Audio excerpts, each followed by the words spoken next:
बिस्मिल्लाहिर्रहमानिर्रहीम। हमने अपने लास्ट लेक्चर में यूनिट नंबर फर्स्ट की रीडिंग जो है तो वो ख़त्म की है। हमने ट्रांसलेशन के साथ यूनिट नंबर फर्स्ट को समझा है और नबी सल्लल्लाहु के टॉलरेंस के मुताबिक जो यूनिट है वो हमने कंप्लीट कर लिया है। सही है। आज हम यूनिट नंबर फर्स्ट की एक्सरसाइज की जानिब बढ़ते हैं। इसमें सबसे पहले हमें बताते हैं कि आप लोगों ने ट्रांसलेशन कैसे करनी है। सही है। ट्रांसलेशन के लिए आपको कौन कौन सी चीज़ें अपने जहन में रखनी है। तो सबसे पहले हमें बताते हैं कि literal and figurative meanings.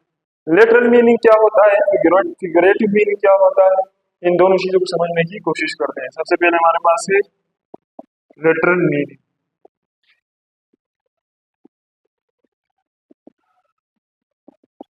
Literal meaning means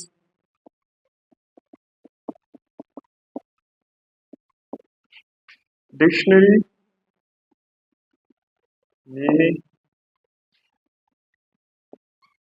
word by word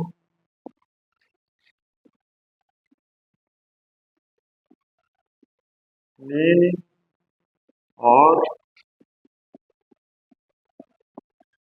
translation. सही है। अच्छा, लिटरल मीनिंग से मुराद है बेटा डिक्शनरी मीनिंग या वर्ड बाय वर्ड मीनिंग और ट्रांसलेशन। सही है ना। लिटरल मीनिंग में लिटरल मीनिंग जो होता है बेटा, इसको हम लफ्ज ब लफ्ज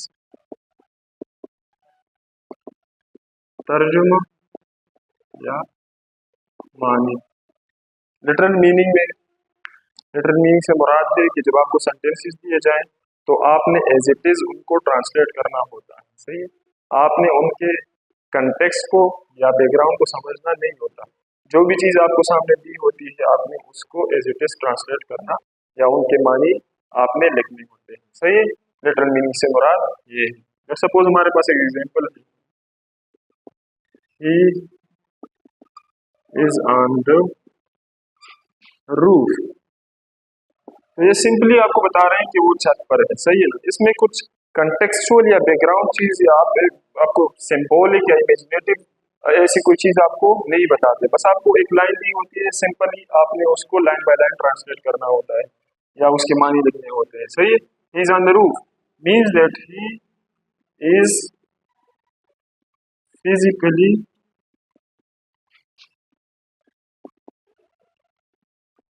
स्टैंडिंग ऑन द रूफ।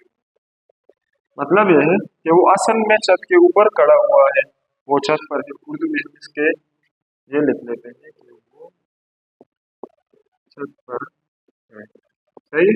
तो ये जो है तो लिटरल मीनिंग को आप लोगों ने समझ लिया होगा कि लिटरल मीनिंग से मुराद ये है कि आपको मैंने जिस तरह बोला कि सिंबॉलिक या इमेजिनेटिव जो है या उर्दू में जो है तो मुरादी मानी आपको नहीं दे दिए होते या मुरादी कुछ ऐसे अल्फाज यूज नहीं किए होते कि आपने उसके कंटेक्स्ट को समझना होता है। बस आपको सिंपली कुछ लाइंस दिए होते हैं और आपको उसको लिटरली ट्रांसलेट करना होता है। सही है।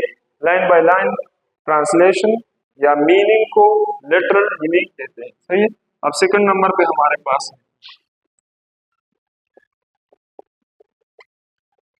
Figurative meaning. फिगरेटिव मीनिंग से क्या मुराद? फिगरेटिव मीनिंग से अगर मुराद उर्दू है इसको मुरादी मानी। फिगरेटिव मीनिंग जो है तो बेटा ये सिंबॉलिक और इमेजिनेटिव मीनिंग होता है। आपने लाइन बाय लाइन ट्रांसलेशन या मीनिंग नहीं निकालनी होती, आपने उसके कंटेक्स्ट को समझना होता है, आपने उसके बैकग्राउंड को समझना होता है, या आप उर्दू में ऐसे कह सकते हैं कि आपने उसके मकसद को और मतलब को समझना होता है। सही है ना। तो फिगरेटिव मीनिंग क्या होते हैं? Symbolic and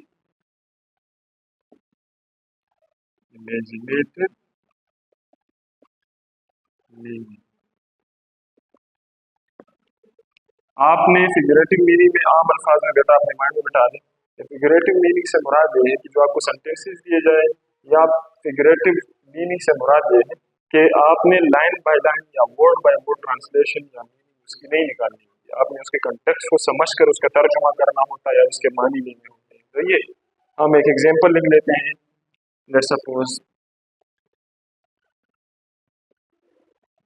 he is on the top of the board.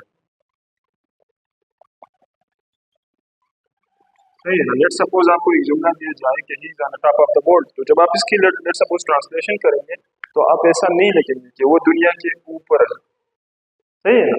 ये मुमकिन नहीं है कि कोई दुनिया के ऊपर हो। इट मीन्स कि ये जो इधर ये जो फ्रेज है टॉप ऑफ द बोर्ड, इसका कुछ मकसद, कुछ इसका कंटेक्स्ट होगा, इसके पीछे कोई फिगरेटिव मीनिंग होगी, मुरादी मानी होगी। सही है ना। और मुरादी मानी इसकी क्या है? Top of the board, he is on top of the board means he is very happy, means that he is very happy, वो बहुत ज्यादा खुश है, वो बहुत ज्यादा खुश है। सही है ना। तो इसको हम कहते हैं फिगरेटिव मीनिंग। आपने वर्ड बाय वर्ड ट्रांसलेशन या मीनिंग नहीं निकालनी होती, आपने कंटेक्स्ट को और बैकग्राउंड को समझकर जो है तो मानी या ट्रांसलेशन करना होता है। और ये सिंबॉलिक और इमेजिनेटिव होते हैं। इस तरह हमने डिस्कस भी किया कि आपको जो है तो कंटेक्स्ट को समझकर ट्रांसलेशन करनी होती है या उसके मानी निकालने होते हैं। तो ये दो जो टाइप्स हैं इसको आप लोगों ने समझ लिया होगा कि लिटरल मीनिंग से मुराद लफ्ज़ ब लफ्ज़ तर्जुमा होता है, जिसमें आपको डिक्शनरी मीनिंग या लफ्ज़ वर्ड बाय वर्ड ट्रांसलेशन या मीनिंग निकालनी होती है। हमने एक एग्जांपल भी लिखा कि इसमें आपको कोई मतलब सिंबॉलिक, इमेजिनेटिव या सोचने के लिए कोई ऐसे अल्फाज नहीं दिए जाते कि उसका बैकग्राउंड या कि उसके बैकग्राउंड को आपने समझना होता है। बस आपको जो सेंटेंसेस दिए जाए आपने सिंपली उनको वर्ड बाय वर्ड ट्रांसलेट करना होता है या उनके मीनिंग लिखने होते हैं। तो ये फिगरेटिव मीनिंग से क्या मुराद होता है? मुरादी मानी होती है जिसके कंटेक्स्ट को समझना लाजमी होता है। सिंबॉलिक और इमेजिनेटिव मीनिंग होते हैं। Is on top of the word, हमने एक एग्जांपल लिख दिया। तो अब आप इसकी लिटरल ट्रांसलेशन करेंगे तो क्या लिखेंगे कि वो दुनिया के ऊपर है, जो कि आपको बिल्कुल ही गलत है, आपको उस पर बिल्कुल भी नंबर नहीं मिलेंगे। लेकिन अगर आप उसके कंटेक्स्ट को, बैकग्राउंड को समझ लेंगे तो आप लिखेंगे कि ही इज वेरी हैप्पी। तो ये दो टाइप्स ऑफ मीनिंग होते हैं। सही है। इसको समझने के बाद हम आते हैं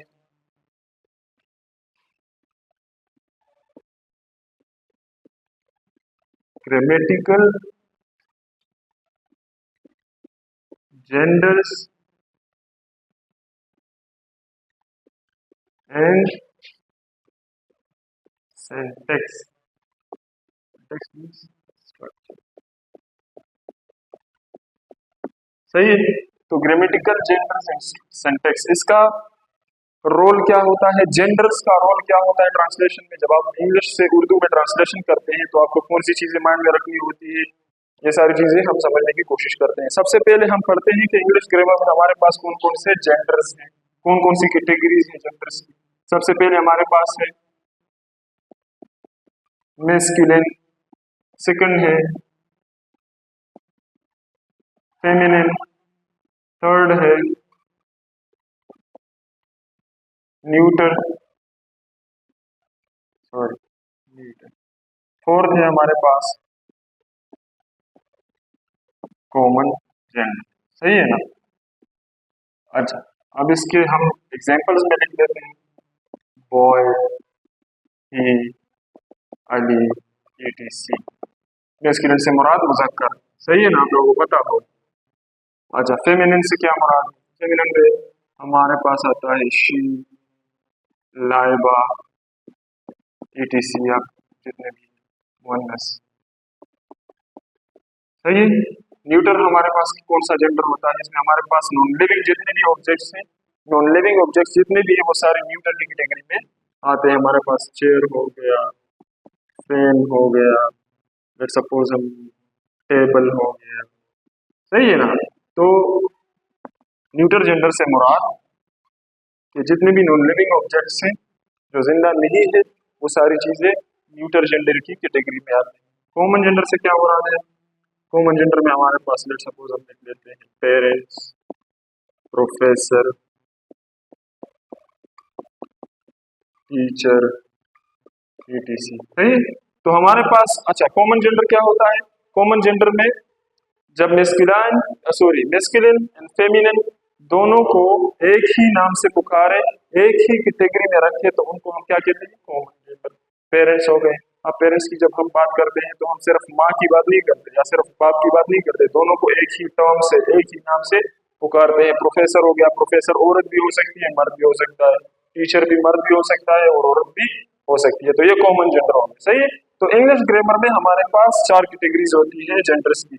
अब हमारे पास उर्दू में कितनी कैटेगरीज है उर्दू में? हमारे पास सिर्फ दो कैटेगरीज, एक मुजक्कर, दो मुअन्नस।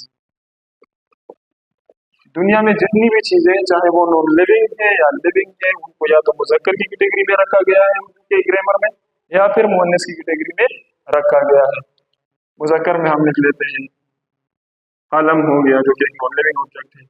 अच्छा, लड़की हो गई, सॉरी लड़का हो गया, क्योंकि हम मुजक्कर की बात कर रहे हैं।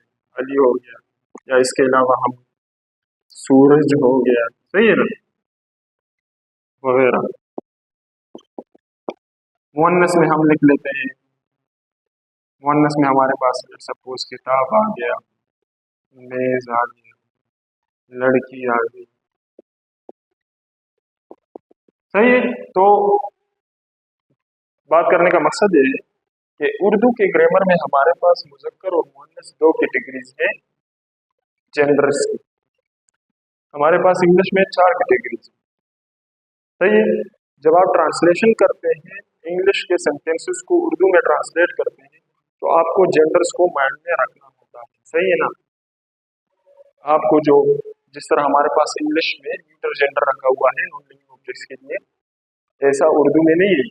जब आपको इस तरह के अल्फाज दिए जाए जो नॉन लिविंग ऑब्जेक्ट्स हों, तो उनकी जब आप ट्रांसलेशन करेंगे तो आपने नॉन लिविंग ऑब्जेक्ट्स के मुजक्कर और मुअन्नस को समझना होगा, सही है ना। कि क्या ये जो मुझे लफ्ज दिया गया है, क्या ये मुजक्कर है या ये मुअन्नस है। एग्जाम्पल के थ्रू आप लोग को बहुत जबरदस्त तरीके से समझ आ जाएगा। हमारे पास एग्जाम्पल है, लेट्स सपोज हम लिख लेते हैं द टेबल इज ब्राउन।